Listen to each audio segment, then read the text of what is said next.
Hello and welcome back to another haul, and this is my haul for June. It's slightly late. I was meant to film this last week, but I was still waiting for this entire pile of stuff to arrive, and I decided instead of filming half a haul, I'll just wait an extra week, and luckily it came in time for this weekend. And Rowan has brought his caterpillar in with him, and he's sitting there chewing it. Anyway, I got this from a site that I'd never used before, and I didn't realise it would actually take as long as it did to dispatch. Once it was dispatched, it came within 2 days. But it took a while to actually get everything dispatched because I ordered these from a place called Sci-Fi, who I've never used before. They sent me these cool bookmarks. I like bookmarks. So yeah, obviously I used to use the book depository, but that's not possible now, so I've switched over to either Blackwell's, and I've started using Sci-Fi now as well. But I know for next time to order earlier, then it will give it more time to arrive. Anyway, time to get on with the haul. Okay, we're gonna go through probably the Sci-Fi stack first. So, first up in the stack is My Happy Marriage Volume 3, the manga. The Volume 4 of the light novel is also out now, but I haven't got that one yet. Yeah, I very like this series. I enjoy the light novels. The manga's a very good adaptation too, and the anime is starting in 3 days, on the 5th, and I'm very looking forward to that. I hope it's very good. It's going to be on Netflix. Yeah, My Happy Marriage is great. It's historical shoujo romance about Mio, who is abused by her stepmother and her stepsister, and she ends up getting married off to the Kudo family heir, who is this guy Kyoka, and he's known to be cold and uncaring, but then she gets there and she meets him, and they kind of start growing closer, and it's very good. Very excellent. Have you stopped chewing it now? Next up, I have a new BL from Tokyo Pop, and this one's not a one-shot. Most of the time I'm only picking up one-shots from Tokyo Pop, but this one is a series, but I like the sound of this one. I'm not avoiding series for any particular reason, I just do want to get them eventually. I've just been concentrating on one-shots at the minute. So we have Ogie Summer Break Volume 1, and this is a BL which follows Ogie, who is this guy, and then I can't remember this guy. Shinya. And Shinya is blind, and Ogie likes to dress in more of feminine outfits, and he befriends Shinya, and obviously Shinya can't see him, so he thinks that he won't judge him for the way he likes to dress. And the two of them start growing closer, and I just thought this one sounded very interesting. There's a sweet love story about overcoming fears and accepting yourself for who you are. Yeah, I thought this one sounded like it would be very good. Because I haven't read a lot of manga with blind characters. The only other one I read was Tale of the Outcasts, which I ended up dropping because I got bored with it. It was like a battle shonen series. Next I have Platinum Blood by Tokyo Pop. This is a one-shot, and it's also 18+. This is it's like a vampire and a priest. And I love this line on the back where it says, "The dutiful Kaname generously allows the vampire to drink of his body, and it isn't just his blood that Al's sucking." I just love that line. Obviously, I'm not going to show any of the inside of this one because obvious reasons. It's very explicit. Obviously, I haven't read a single thing from this haul yet. I'm still making my way through everything I got in London because I went overboard. I still have 15 volumes left to read from London. You'll see in my reading log, which is due up next week. Anyway, next up is another Tokyo Pop. This is a Josei Tokyo Pop, and this is We Can't Do Just Plain Love. This is another explicit one. It's again 18+. But this follows office worker. She's got a fetish. Her boss has low self-esteem. Yeah, Devoted office worker Sakura Yukino has been transferred to work under a new supervisor, the handsome gentlemanly Tatsuki Kuretani. From the outside, the two of them seem very put together, but they both hiding troublesome personal issues. Sakura has a secret fetish, and Tatsuki can't be around women without getting aroused. To help him out, dedicated subordinate Sakura proposes special training to help Tatsuki get over his issues with women, but only she can indulge in her secret kink. What could possibly go wrong? Yeah, I like a good smutty josei, so I had to pick this one up. Next in the pile, I have volume 17 of Inspector. I really like Inspector. It's a mystery supernatural series, and there's like a little dinosaur on the back of this one. I love Kotoko Iwanaga. She's a great main character, and some of her lines, they're just very good. I don't know what the stories in this one are going to be, because I think we wrapped up the previous mystery in the previous volume, so there's going to be new mysteries in this volume. Yeah, the case of the grizzly giraffe was finally closed, and now they're starting on different cases. Looking forward to that. Next I have Queen's Quality 17. This is another one I'm looking forward to reading.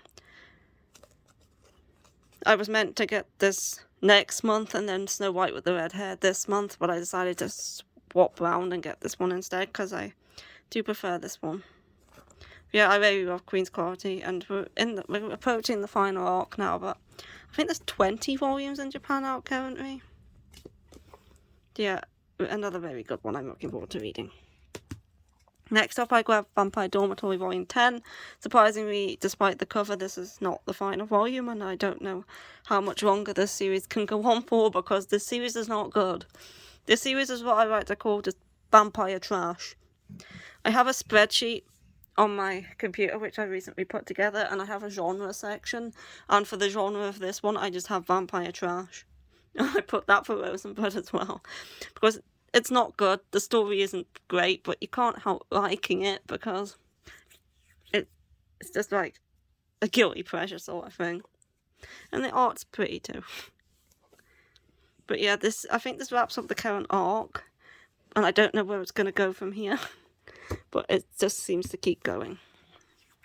Don't take the stuffing out of that, Rowan. Next I have Twilight Out of Focus Volume 1, which is actually a one-shot. Well, Twilight Out of Focus in Japan is a one-shot, and then it has like 2 spin-offs. But when they've released the series in English, they decided to number them like 1 and 2. So the spin-off is Volume 2, but in Japan it's listed as like a separate thing, because it's a completely different story with different characters. Anyway, this is a BL about 2 guys who are living together who make up some rules, which are that Mao will never tell anyone that Hisashi is gay and has a boyfriend, that Hisashi will never approach Mao in that way, and that they'll respect each other's private time. So they are roommates. Anyway, I'm looking forward to this one. Well, next up I have Made in Abyss Volume 11, and it's been a while since I read Made in Abyss because these come out pretty slow, but I'm pretty sure the previous volume wrapped up the Horror Village arc, and I think we're starting a new arc as of this volume, so interesting to see what that'll be.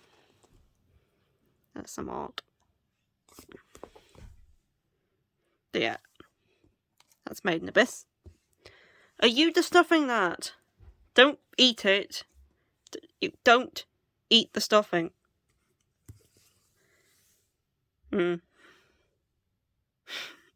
Next I have Game Volume 3. This is like one of my favourite steamship titles. I know it's not everybody's favourite, but I really like it. It follows 2 colleagues in work who are like playing a game with each other, where she always gets broken up with by all her boyfriends because she's too devoted to work. So she starts like having more like friends with benefits with him, and he's like trying to get her to fall for him, but she really doesn't want to. And yeah, I do enjoy this one. And again, it's steamship, so it's spicy. Next I have Volume 2 of Marmalade Boy. This is the re-release of the classic think it's from the 90s originally. Yeah, I enjoyed Volume 1 well enough to continue with it. Obviously, it's very 90s, but that doesn't bother me, and yeah. I did enjoy the first one. So, Marmite Boy has a weird premise of a guy and a girl who parents decide to marry each other's spouses, and then they all decide to live together in one big house with the two couples and then the kids, and they like become step siblings, but it's kind of like a weird situation where they're still living with all four parents who are, yeah, it's strange. But yeah, it's a fun series. I do enjoy it. Next up is Cherry Magic Volume 7. This is a very cute office romance BL. It's about this guy who he went to the age of 30 as a virgin, and he gained powers to read the thoughts of anyone who touches him, and through that he learns that his co-worker has feelings for him. And yeah, things go from there. This is a good one. Volume 7. Next, I have A Sign of Affection Volume 6. These release very slowly, and I love this series. It's so good. It's a college shoujo romance. Are you off? About a deaf girl and a worldly guy who's well-travelled. You need the door open. There you go. Yeah, and them forming a relationship. It's very cute and it's very good. And it's just been announced that this is getting a omnibus editions, which I don't know why, because it's getting 3-in-1 omnibus editions, but there's only 6 volumes out so far, so that's only going to be like 2 omnibuses, and then the omnibuses are going to be back again behind until like the next 3 volumes come out. So yeah, I thought it was a bit early to announce omnibuses for this, but we're getting them. It's also rumoured and kind of half confirmed that we're getting an anime for this, so I'm highly looking forward to that as well. I would really love to see these characters animated, so I can't wait. I think it'll probably come out next year. The official announcement is going to be on the 24th of July, but there has already been leaks which have kind of confirmed that it's true. So yeah, really looking forward to it.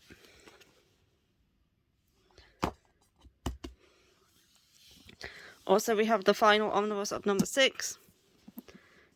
7, 8, and 9. This finishes the story of this sci-fi shoujo like BL series, the second omnibus got really dark, and I've watched the anime, but it was years ago and I don't remember actually how dark it got.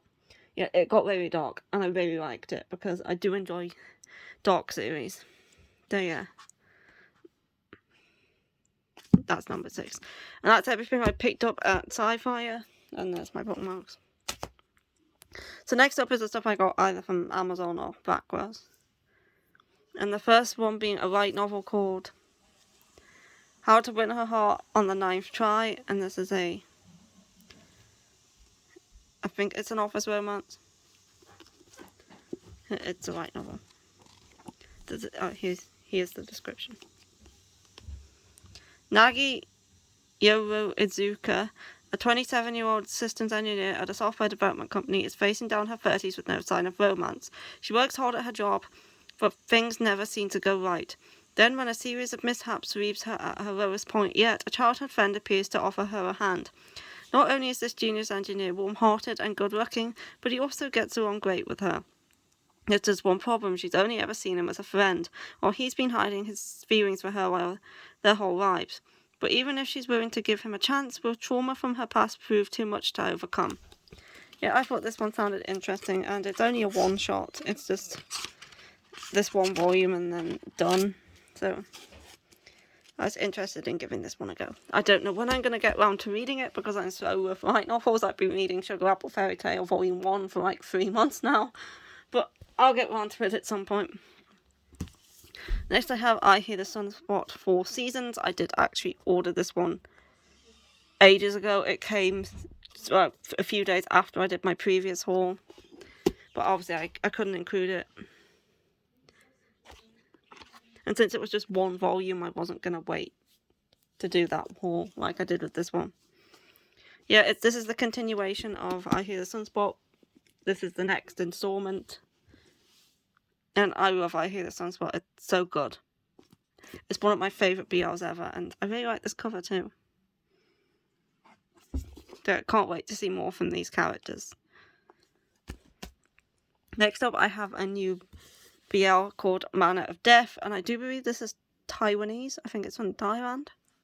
At least the original novel is, and then there was also a drama. But this sounded very interesting. It's like a mystery thriller BL about a coroner, and he has to solve a murder, I think. When skilled coroner Dr. Bunakit is called upon to examine the body of a woman who allegedly hanged herself, he soon finds that the evidence points to foul play. That night, a mysterious stranger breaks into his home and demands that he rule the death as suicide. And after he confides in his prosecutor friend about the incident, that friend suddenly goes missing. Dr. Bunakit pins all of his suspicions on a man named Tan. But not only does Tan have a rock-solid alibi, he also volunteers to help uncover the real murderer. So yeah, it's basically a coroner teams up with the prime suspect of the murder to solve the murder. And I thought it sounded very interesting.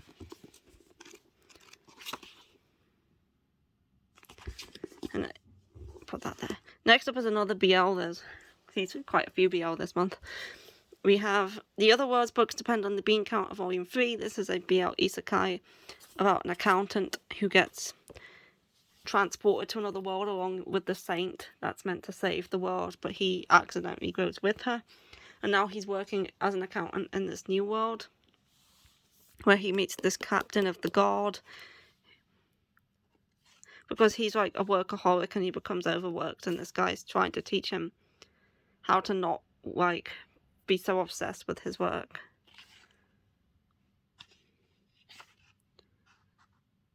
Yeah, it's very good. I enjoy volumes 1 and 2, and I'm looking forward to reading this one. Next up, I have I Am a Witch and My Crush Wants Me to Make a Love Potion Volume 2. I really enjoyed Volume 1 of this one. It's about this guy who comes to this witch who lives in the woods and asks her to make him a love potion, but what he doesn't know is that this witch has had a crush on him for like ages, and she's like kind of reluctant to make this potion, and she wants to keep him around as long as possible, so she sends him on like these errands to get the ingredients for the potion, but she'll only give him one ingredient at a time, so he'll have to go get that potion, then he'll have to keep coming back in order to get the next ingredient, and so she can keep seeing him as she sends him after the ingredients one at a time. And yeah, I also really looking forward to Volume 2 with this one. This one's another slow releaser, but light novel adaptations tend to be. From the Red Fog Volume 4, this is the penultimate volume. I think Volume 5 is the last one. I've just noticed that everything that I did not get from Sci-Fi as Yen Press, though just Sci-Fi and not stock Yen Press. Because only ones I bought from Black Rose was the ones that Sci-Fi did not have, apart from this one, which I ordered a while ago. And all of them seem to be Yen Press. So maybe Sci-Fi just doesn't stock Yen Press. So this is, it's a Victorian, like, horror sort of serial killer series. We follow this guy who's called Buwanda. Is he called Buwanda? And he used to be locked in his mother's cellar, and his job would be to like dispose of his mother's murder victims and like cut them up. But his mother's recently gone missing and he's escaped, and he's kind of joined this organization of killers, and he's working with them now. And next up in the stack is Honey Lemon Soda Volume 2. Again, I really enjoyed Volume 1, so I picked up the second one. This is the high school romance following a very shy girl who got picked on in middle school, and now she's trying to make friends in high school, but she has a hard time of it because she has difficulty like talking to people. But then she meets this guy who has lemon soda coloured hair when he accidentally sprays her with his juice. Next is the case study of Vanitas Volume 9. Again, this one took ages to come out. But yeah, I like Vanitas, and I'm pretty sure this is the volume where the anime ends, because the anime did go past where I was in the manga, and I think this is the volume that the final few episodes of the anime covers. Yeah, I did like that, like, last few episodes of the anime that this volume's going to be covering, so looking forward to that. Next is Sasaki Miano, Volume 8. Again, it's a cute high school BL. Very wholesome, this one. Then we have Love and Heart, Volume 7. And I've heard this volume gets wild.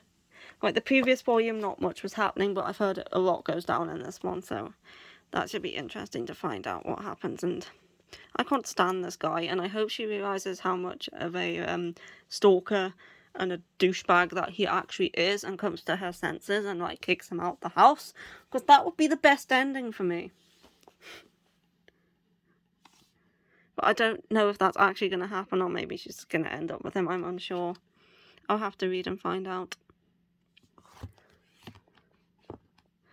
Next is Ladies on Top, Volume 3.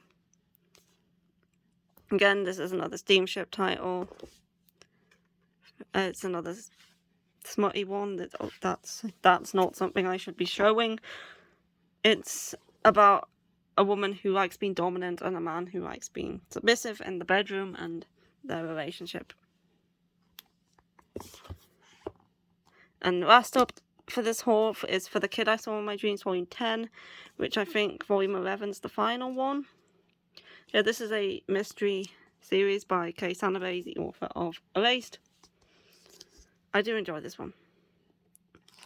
And obviously we're winding down now, things are coming to light, we're learning what's actually been going on, and yeah, I'm very looking forward to finding out the conclusion when Volume 11 comes out. And that is everything for this month's haul, and I hope you enjoyed, and I will be back next weekend, either Saturday or Sunday, for my reading log for June, where I will go over everything I read last month. And goodbye. Goodbye. Rowan. Bye-bye.